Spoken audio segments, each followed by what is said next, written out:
नमस्कार बच्चों, आज मैं आपके सामने 9वीं कक्षा का तीसरा पाठ स्वामी विवेकानंद ये मैं आप लोगों को पढ़ाऊंगी। इसके जो लेखक है वो डॉक्टर जगदीश चंद्र है। ठीक है, यहाँ पर जो है मैं जैसे जैसे कठिन शब्द आएंगे मैं उनके अर्थ बताती चलूँगी। तो अब मैं जो पाठ शुरू कर रही हूँ पढ़ना।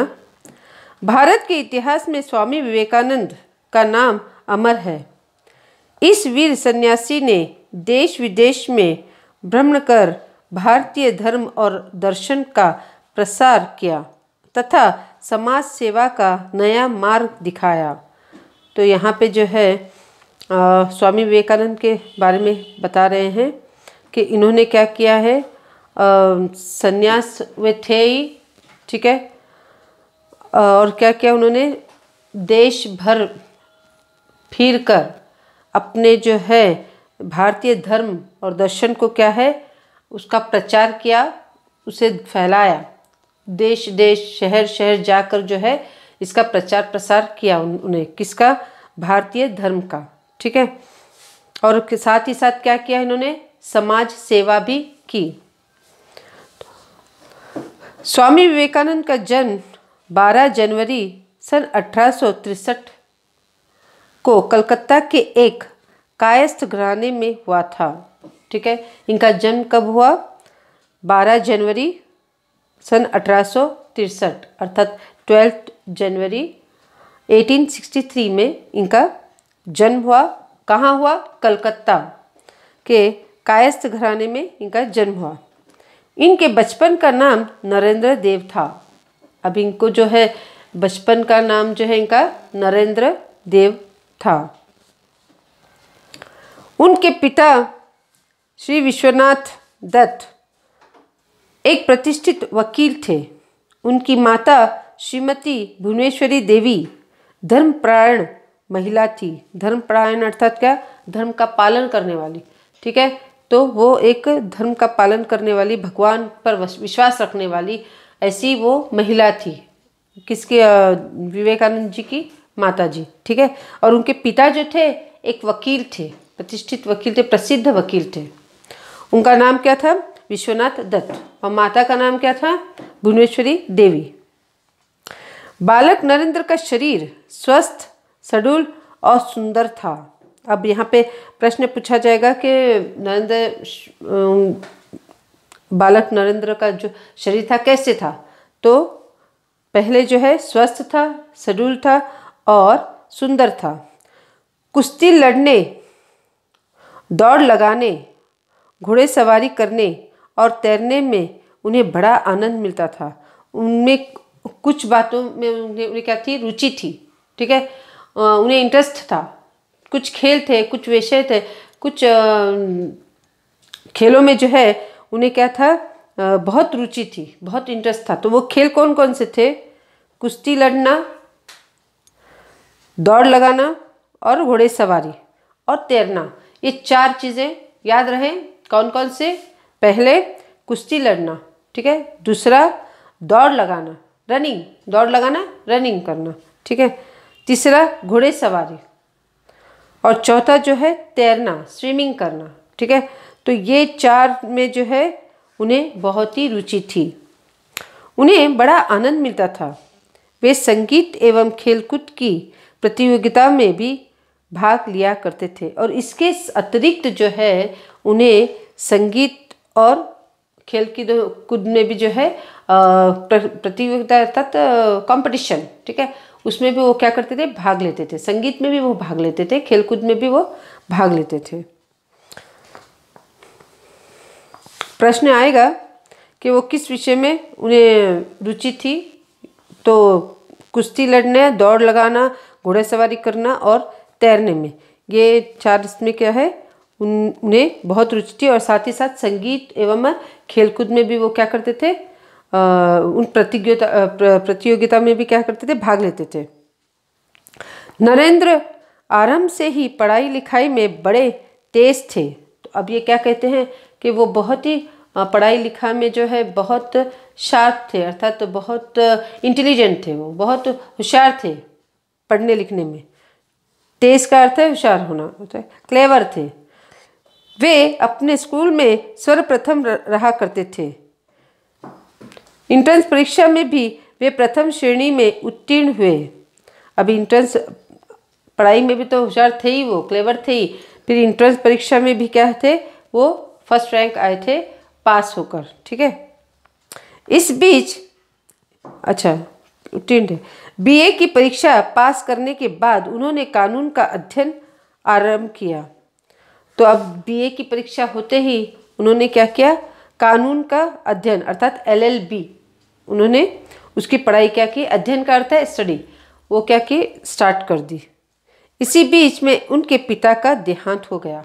अब वो जो है बीए की पढ़ाई ख़त्म करके पास होकर जो है एलएलबी अर्थात कानून का अध्ययन का अर्थ है एलएलबी की स्टडी जो है उन्होंने शुरू की। तो इसी बीच क्या है, उनके पिताजी का देहांत हो जाता है। अध्ययन काल अर्थात पढ़ाई के अध्ययन काल में उनकी रुचि व्याख्यान देने और विचारों के आदान प्रदान करने में थी। अब उनकी रुचि जो थी, ये प्रश्न पूछा जाएगा, उनकी रुचि किस में थी, व्याख्यान देने, व्याख्यान अर्थात भाषण, लेक्चर जो है देने में और अपने विचारों को दूसरों तक पहुंचाने में और दूसरे विचारों को ग्रहण कर लेने में जो है इन्हें बहुत आनंद मिलता था। ठीक है, तो उनकी रुचि वो थी व्याख्यान देना और विचारों का आदान प्रदान अर्थात अपने विचारों को दूसरों तक पहुंचाना और दूसरे विचारों को सुनना, ग्रहण करना। ठीक है, तो ये है ये उनमें रुचि थी। इसी कारण उन्होंने अपने कॉलेज में एक व्याख्यान समिति बनाई थी और कई प्रतियोगिताओं का आयोजन भी किया था। तो इसी कारण जो है उन्होंने कॉलेजों में क्या है, एक व्याख्यान अर्थात लेक्चर का जो है एक समिति बनाई थी और इस कंपटीशन में जो है, इस कंपटीशन का जो है, इस प्रतियोगिता का क्या उन्होंने आयोजन भी किया था। पाश्चात्य विज्ञान तथा दर्शन का भी उन्होंने अध्ययन किया था। किशोरावस्था से ही नरेंद्र दार्शनिक एवं धार्मिक विचारों में तल्लीन रहते थे। किशोरावस्था का अर्थ है 12 to 19 ईयर्स के जो एज में होती है, जो मानसिक शक्तियों के विकास की होती है। ठीक है, 12 to 19 जो एज होती है वो मानसिक शक्तियों के विकास के होता है। तो उसमें जो है, उस अवस्था में जो है, उस समय जो है नरेंद्र जो है दार्शनिक एवं धार्मिक विचारों में तल्लीन थे। उन्हें धार्मिक बातों पे जो था बहुत रुचि थी। धार्मिक के पुस्तकें पढ़ना या फिर समझना उसमें क्या है, तो ये सब बातों में उन्हें बहुत ही रुचि आती थी। एक दिन तल्लीन होना अर्थात क्या, डूबना, उसमें इंटरेस्ट रखना, रुचि रखना। एक दिन नरेंद्र रामकृष्ण परमहंस के पास पहुँचे और अपनी जिज्ञासा उन्हें कह सुनाई। अर्थात ये जो धार्मिक उनके मन में विचार चलते थे, जो भी उनमें जो कन्फ्यूज़न होता था या फिर कुछ क्या कहेंगे, शक होता था, तो वो जो अपने विचारों को क्लियरफाई करने के लिए या फिर समझने के लिए जो है अपने गुरु जो है उनके, क्या नाम उनका, रामकृष्ण परमहंस। प्रश्न आएगा उनके गुरु का नाम क्या था, तो रामकृष्ण परमहंस। उनके पास वो इन विचारों के लिए पूछने के लिए चले जाते हैं। रामकृष्ण परमहंस ने नरेंद्र को अपना शिष्य स्वीकार किया। शिष्य विद्यार्थी जो है, तो रामकृष्ण जो उनके गुरु थे रामकृष्ण परमहंस ने नरेंद्र को जो है अपना शिष्य स्टूडेंट स्वीकार किया। स्वामी परमहंस के जीवन दर्शन से विवेकानंद इतने प्रभावित हुए थे कि उन्होंने अपने गुरु के संदेश का प्रसार करना चाहा।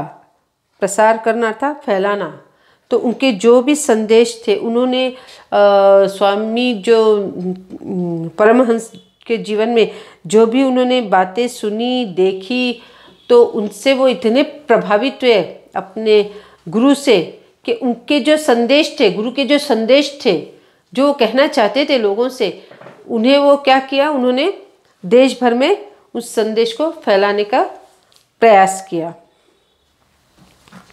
जनता को सत्य की राह दिखाने के लिए सितंबर सन 1893 अर्थात 1893, तो अब जो है वो जो है उनके जो संदेश को क्या करने चाहे, प्रचार करना चाहा, अर्थात स्प्रेड करना चाहा, वो संदेश को फैलाना चाहा। तो इसके लिए वो क्या करते हैं, और सत्य की राह पर चलने के लिए कहते हैं विवेकानंद जी। तो इसके लिए वो क्या करते हैं, सितंबर सन 1893 को, सितंबर 1893 को वे क्या है, संयुक्त राज्य अमेरिका गए। तो अमेरिका कब गए वो, 1893 को वो क्या करे, वो प्रसार करने के लिए अमेरिका चले जाते हैं। उस समय वहाँ शिकागो नगर में सर्वधर्म सम्मेलन हो रहा था। अब वहाँ पे जो है शिकागो में जो है सभी धर्म के लोग जमा हो गए थे, ठीक है। तो वहाँ पे भी ये विवेकानंद चले गए थे। इस महासभा में विवेकानंद ने भारतीय धर्म और तत्व ज्ञान पर भाषण दिया। अब तत्व ज्ञान का अर्थ है आत्मा और परमात्मा, ठीक है, ईश्वर और आत्मा और परमात्मा की बात। तो यहाँ पे जो है उन्होंने क्या किया, विवेकानंद जी ने भारतीय धर्म और तत्व ज्ञान का पर भाषण दिया। आत्मा और परमात्मा पर क्या है, उन्होंने एक भाषण दिया, और साथ ही साथ भारतीय धर्म पर भी उन्होंने वहाँ पर भाषण दिया।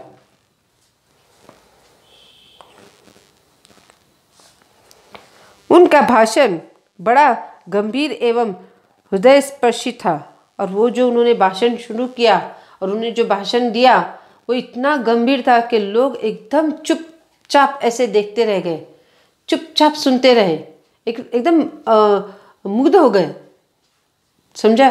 तो उनकी उतना उनका भाषण जो है हृदय स्पर्शी, मन को छू लिया था, सभी के वहाँ के लोगों के मन को छू लिया था, जिसमें सत्य दिखाई दे रहा था, उनकी बातों में, उनके विचारों में जो है सत्य दिखाई दे रहा था, ऐसा उनका भाषण था। उनकी वाणी सुनकर श्रोतागण मुग्ध हो गए, अर्थात उनकी जो वाणी थी, उनका जो भाषण, उनकी आवाज़, ये सब जो है उनकी ध्वनि, वो जो है सुनकर जो है सभी मुग्ध होना, अर्थात क्या है, मोहित हो जाना, इंटरेस्ट से सुनना, ठीक है। तो एकदम सभी लोग उनका भाषण जो है एकदम इंटरेस्ट से, चुपचाप, एकदम सब कुछ भूल गए, संसार का सब बातें भूलकर चुपचाप सुनते रहे। विवेकानंद जी इतने मुग्ध हो जाते हैं। कुछ समय तक वे अमेरिका में ही रहे और अपने भाषणों द्वारा लोगों को त्याग और संयम का पाठ पढ़ाया। अब कुछ समय तक वो क्या है, अमेरिका में ही रहे, और वहाँ पर जो है उन्होंने भाषण के द्वारा क्या सिखाया, उन्होंने त्याग और संयम, धीरज रखना, ये पाठ उन्होंने पढ़ाया या सिखाया।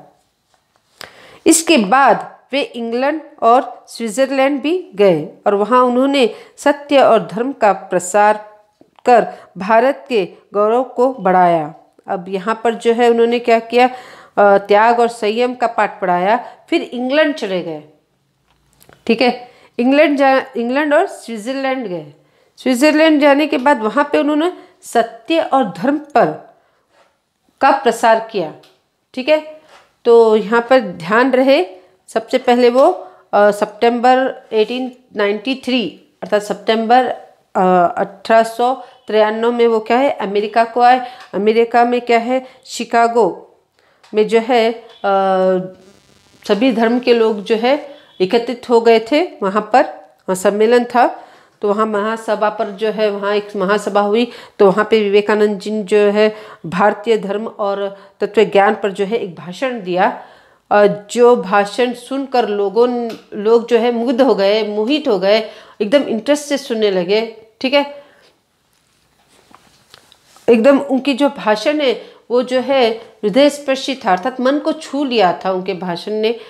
तो इस तरह से जो है सभी वहाँ पर उन्होंने ये भी समझाया कि किस तरह त्याग और संयम से रहना चाहिए। ये पाठ उन्होंने दिया, त्याग और संयम, या फिर त्याग और संयम का अर्थ है धीरज। ठीक है, तो किस तरह रहना है ये पाठ सिखाया। फिर वे कहाँ गए? इंग्लैंड गए। इंग्लैंड और स्विट्जरलैंड जाकर उन्होंने धर्म और सत्य और धर्म का प्रसार किया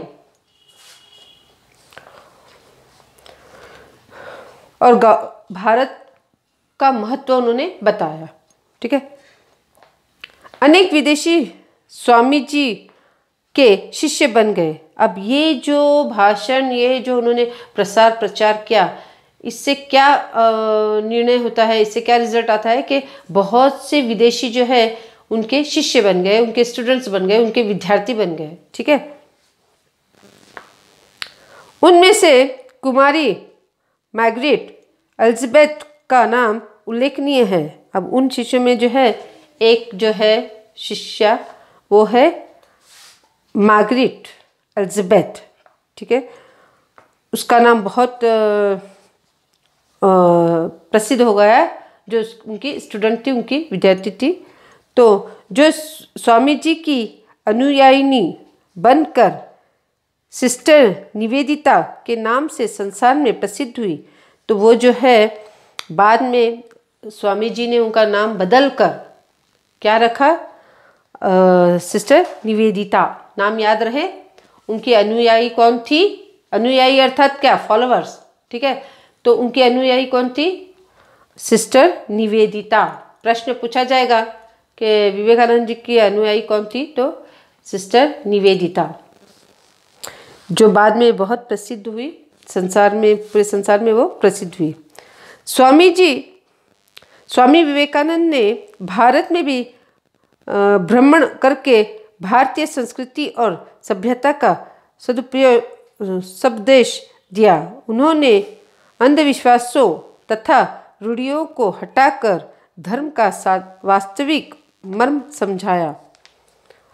अब यहाँ पे जो है उन्होंने विदेशों में ही नहीं, भारत में भी क्या है, यहाँ की संस्कृति और सभ्यता का क्या क्या उन्होंने उपयोग बताया कि क्या लाभ है उससे, हमारी संस्कृति और सभ्यता से क्या लाभ होगा। ठीक है, वो उन्होंने समझाया, बताया। और साथ ही अंधविश्वास अर्थात आप लोग फॉर एग्जांपल उदाहरण के तौर पे मैं बोलूँगी, अब मैं बात कर रही हूँ और या फिर मैं रास्ते पे चल रही हूँ और बिल्ली जो है रास्ता काट देती है, तो हम क्या कहते हैं? हम या फिर पीछे चले जाते हैं 4 कदम या 7 कदम, या फिर सोचते हैं कि आज तो मेरा काम नहीं बनेगा। ये क्या है? ये सब जो है अंधविश्वास है। ठीक है, तो यही जो है ये जो प्रथा है उसे और रूढ़ियों को हटाकर धर्म का वास्तविक, अर्थात ये सब जो अंधविश्वास है ये सब से हटाना चाहते हैं विवेकानंद जी। और धर्म में क्या है, हमारे अपने धर्म में क्या है, ये हमें समझाना चाहते हैं। ठीक है, साधु सन्यासी वर्ग को भी उन्होंने शांति प्राप्त करने का नया मार्ग जताया। वह था दीन दुखी जनों की सेवा और सहायता का मार्ग। अब साधु संत जो थे, सन्यासी जो थे, उन वर्ग को भी क्या है, उन्होंने शांति प्राप्त करने का नया मार्ग बताया, अर्थात शांति बनाए रखना है या फिर शांति से रहना है, ये जो है उन्होंने शांति प्राप्त करने का मार्ग बताया। वह था दीन दुखी जनों की सेवा और सहायता का मार्ग।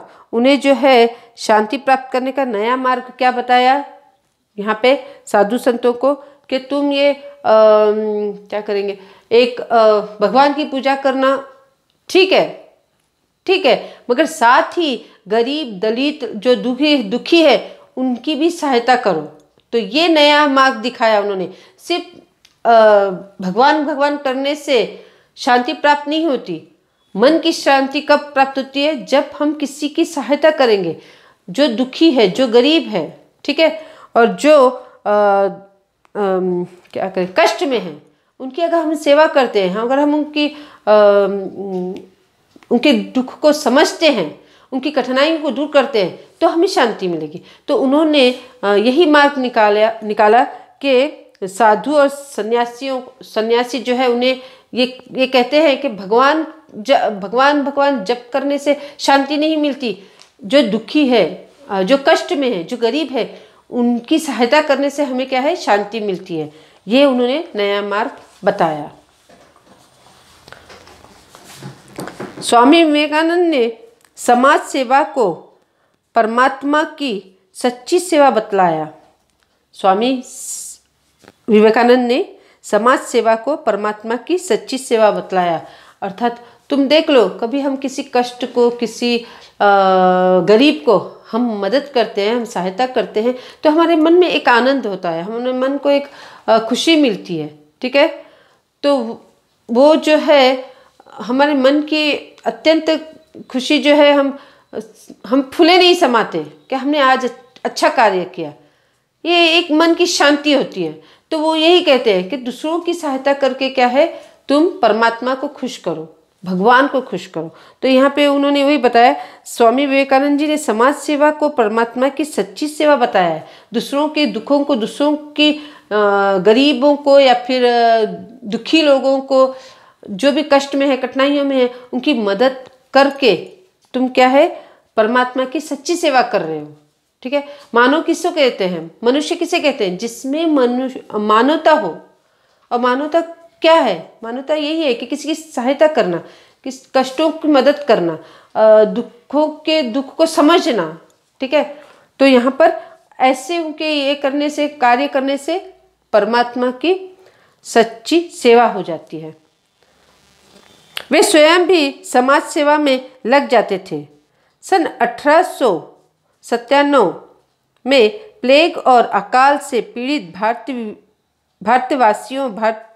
भारतवासियों की उन्होंने बड़ी तन्मयता से सेवा की थी। अर्थात यहाँ पे क्या बता रहे हैं कि सन 1897 में प्लेग और अकाल से पीड़ित भारतवासियों की उन्होंने बड़ी सेवा की थी। तो पूछा जाएगा प्रश्न, तो आप ध्यान दें। तो यहाँ पे जो है 1897 में प्लेग का एक बीमारी है, एक डिसीज़ है, जिससे क्या है, पूरा देश हमारा उस बीमारी का शिकार हो गया था। तो उसमें जो है जितने भी बीमार थे इस प्लेग से, तो उनको, उन भारतीय वासियों की जो है विवेकानंद जी ने क्या किया था, बहुत सेवा की थी, ठीक है। समर्थ लोगों को उन्होंने गरीबों की दशा सुधारने का संदेश दिया। और कुछ लोगों को जो है उन्होंने गरीबों की दशा सुधारने का संदेश दिया कि वो कैसे हाल में हैं, गरीब हैं, तो उन्हें क्या है, उनकी सहायता करो, उन्हें जो मदद है वो करो, ठीक है। उनकी कठिनाइयों को समझो, उनके कष्टों को समझो, गरीबों के। तो ये जो है उन्होंने सुधारने का संदेश दिया था। इसी तरह से उन्होंने कलकत्ता में रामकृष्ण मिशन की स्थापना की थी। तो यही कारण था कि इन्होंने कलकत्ता में क्या किया था, एक मिशन बनाया जिसका नाम था रामकृष्ण मिशन। तो उसमें उन्होंने ये उन्होंने मिशन जो है स्थापना की थी मिशन का। स्वामी जी ने अज्ञान, अशिक्षित, विदेशी अनुकरण, दास्य मनोभाव आदि के बुरे प्रभाव का बोध कराया। अब यहाँ पे उन्होंने और एक भारतीय वासियों को अपनी कुछ बातों पर आकर्षित किया या ध्यान दिलाया, कुछ विचारों पर ध्यान दिखाया। वो थे स्वामी विवेकानंद। अज्ञान मीन्स नॉलेज, जिसको नॉलेज नहीं होता, ठीक है। अशिक्षित अर्थात अनएजुकेटेड, ठीक है। दूसरा विदेशी अनुकरण अर्थात वेस्टर्न का हमारे ऊपर प्रभाव, हम वेस्टर्न वाले कैसे करते हैं वैसा। अर्थात वहाँ के लोग क्या है, लड़कियां जो है बाल कटा के बॉयकट कर देती है, मतलब लड़कों की तरह बाल रखती है, और पैंट शर्ट पहनती है, ड्रेसेस नहीं पहनती, पैंट शर्ट पहनती है। तो ये कुछ चीज़ें हैं जो जिसका प्रभाव हमारे यहाँ आया है। या फिर भारतीय म्यूज़िक संगीत ना सुन के हम वेस्टर्न सीखते हैं, अर्थात विदेशी संगीत को सुनते हैं। तो ये कुछ चीज़ें ऐसी है, यहाँ तो मैं आज के युग का बोल रही हूँ, मगर उस वक्त कुछ बातें ऐसी थी जिसका विदेशी बातों से का प्रभाव जो है हम पर पड़ रहा था। तो ये अनुकरण का अर्थ है नकल करना, ठीक है, कॉपी करना। तो स्वामी विवेकानंद जी ने अज्ञान, अशिक्षा और विदेशी अनुकरण, विदेशी का कॉपी करना, तो ऐसे जो है कुछ बुरे बातों का हम लोग को बोध कराया, अर्थात हमें उस तरफ ध्यान दिलाया कि ये चीज़ें भारत में चल रही है। उन्होंने अपने भाषणों द्वारा जनता के मन से हीनता की भावना को दूर भगाने का प्रामाणिक प्रयत्न किया। तो ये जो है उन्होंने क्या है अपने भाषणों से द्वारा क्या है जनता के मन में एक जो हीन भावना होती है उसको क्या है दूर भगाने के प्रयास किया। अपने एक भाषण में उन्होंने कहा था, प्यारे देशवासियों, वीर बनो और ललकार कर कहो कि मैं भारतीय हूँ, अनपढ़ भारतीय, निर्धन भारतीय, ऊंची जाति का भारतीय, नीच जाति का भारतीय, सब मेरे भाई हैं। उनकी प्रतिष्ठा मेरी प्रतिष्ठा है, उनका गौरव मेरा गौरव है। तो ये डायलॉग याद रखिए, ये जो कहा किसने किससे कहा या फिर संदर्भ में आ जाएगा।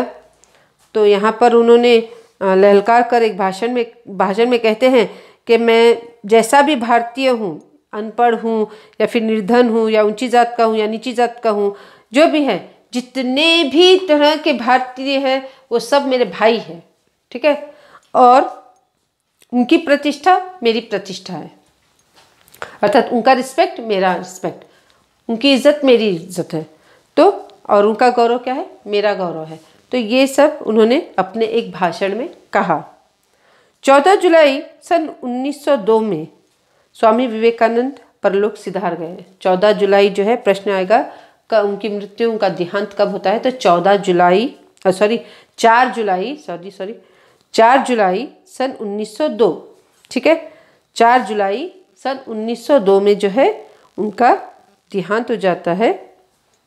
लेकिन आज भी उनके कार्य और संदेश अमर है। तो आज भी हमारे दिल में क्या है वो बस गए हैं। आज भी जब उनका हम फोटो देखते हैं या फिर उनका गेटअप ही देखेंगे ना, तो हमें पता चल जाता है कि ये स्वामी विवेकानंद जी का गेटअप है। कोई भी जब बच्चा स्कूलों में जो है 26 जनवरी में जो है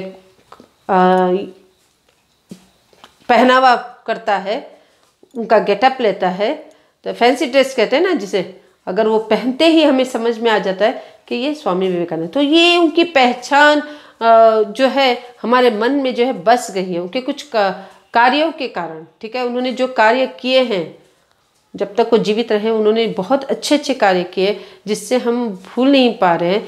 तो वो आज भी क्या है हमारे मन में बसे हुए हैं, आज भी वो है प्रसिद्ध हुए, ठीक है।